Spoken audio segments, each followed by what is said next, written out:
Sabi ni Vice Presidente Sara, maaring hindi na makabalik si PRRD at tanggap naman niya ang kapalarang yan. Pero ano ang kasunod?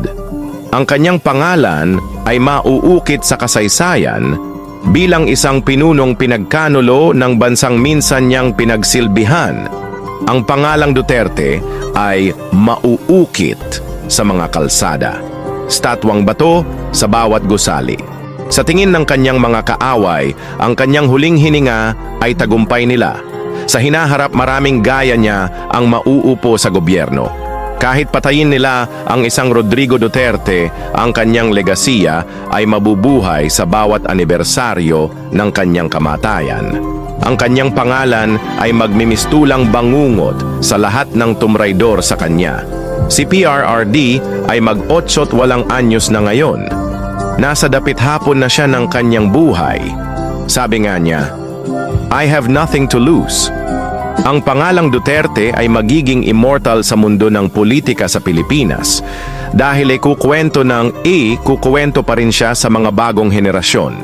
Gaya ng isang matanda na nagkukuwento sa kanyang mga apo kung ano ang nangyari sa nakaraan. Ano man ang sa kabila? So what will happen? Alam naman nila ang possibility niya na it's just a matter of months actually. Kung manalo si Inday pagka-presidente, saan ito pulutin itong mga to? May, ambil akong bag. Ubos ito. Kaya kailangan si... Sorry, trabaho mo nila yan. Kailangan Makinig ka lang. pigilan nila. Hindi lang pigilan si Inday. Tatakbo ng presidente yan. Eh, lalo na ngayon, nag-generate tuloy ng simpatiya. Putang inang. Mag-plus yan. Eh, pag ilang man sila, ibang presidente na naman, saan ito pupulutin itong mga to? Ang problema, katrabaho lang ito, happen to be, ako, naiintindihan ko. Kaya, sinabi ko, this madness has to end. Opo. Sino kasama niyo dyan, ma'am? Hindi pa sinasabi. Ang ano lang kasi is, ang procedure kasi, let me be very frank with you. When you are placed under arrest, you have to submit to the person in authority making the arrest. Then, when you are already arrested and maybe detained, then you have to start the machinery of justice roll. We go to the Supreme Court. Pag hindi, ako, Go to the Supreme dumaan ako sa rap, okay na sa akin. Well, nothing to lose na ako. Nothing to lose, absolutely nothing. Hindi ba rin ako sabihin mo kulong ng habang buhay? Wala ako.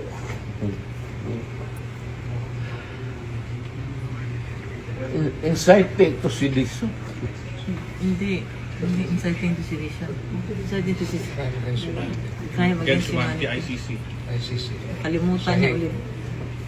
Sa Hague. We are not signatory to the ICC. That's what they're doing now. Hindi ako. Yan ako hindi papayag. I am a Filipino. You are all Filipino citizens.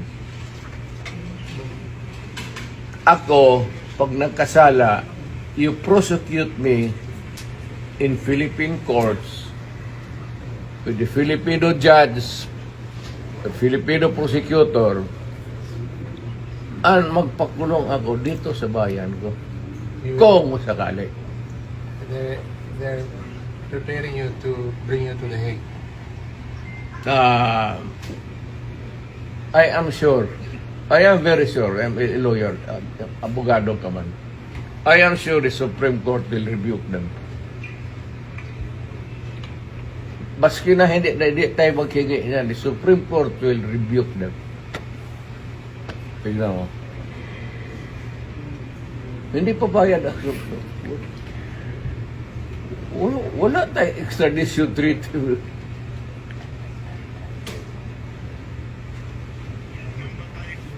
At saka nang-withdraw na tayo. Bakit mo ako dadalhin doon sa international body na hindi na tayo membro? That's a big question. Kaya nga, ano ito sila sa Supreme Court, tignan mo. Whether rightly or wrongly ang decision na mag-withdraw tayo sa ICC, the fact that we are already not a member. So, dapat intindihin ng mga abogado yan, pati sila, they should, ay ko naman, General Torre, ask them seriously again. Kasi, malapit ka na mag-retire. So, just ask them, sigurado ba kayo dito? Kasi hindi na tayo membro ng ICC.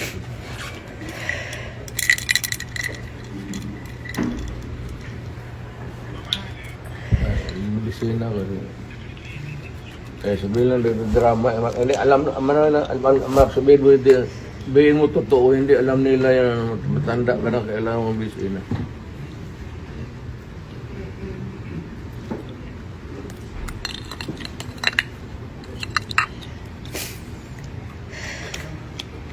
Sabihin mo sa inyo, sabihin mo sa nagdadala ng kaso dito.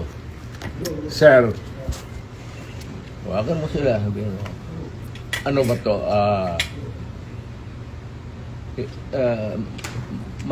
May bariyan kasi. Pero kung sasama ako sa iyo, huwag kang magtingin dyan, sasama ako sa iyo.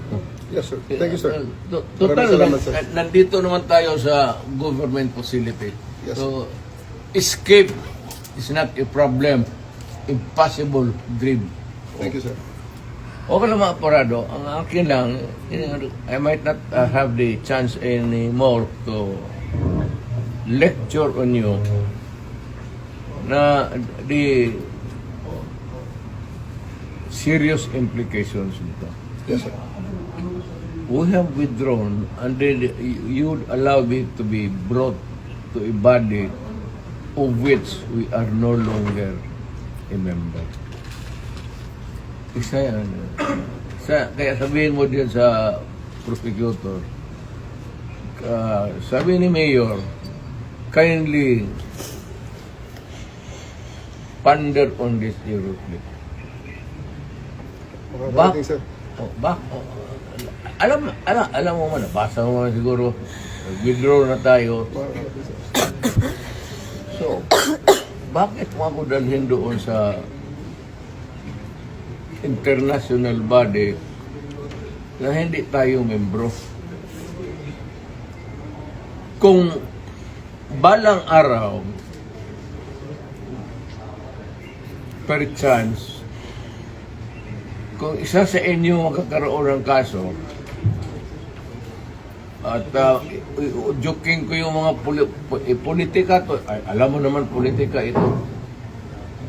Sabihin ko siguro, doon hatakin mo yan doon sa maligayahan kayo niyan. I'm reminding you, not because I want to, I'm not berating you actually. I'm giving you a lecture na ponder on it seriously because magkakaroon ito ng implication. Una-una, I don't know about, but my family, lalo na si Vice President, if ikaw bukas mag-presidente yan, was tayong lahat dito. or on a longer term, kung tatakbo yan, mananalo yan. Dahil nga sa ginawa ninyo tuloy yung ano.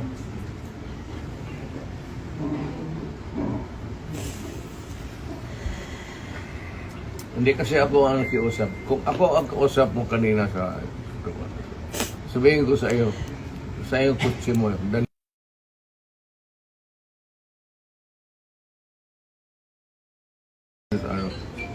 sasakay ako. Yes, thank you, sir. Andyan, sir, may bus tayo, sir, sa labas. Kasama, sir, ang family mo, sir. Hindi, 4 of you.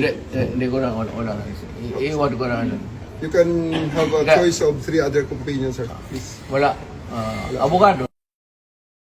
Yes, sir. Wala man kayong ano. Wala. What's the worst that, kasi ito rin, what's the worst that they can, Hague. malayo masyado yung Hague. Kaya doon ka nga dalahin eh. They're actually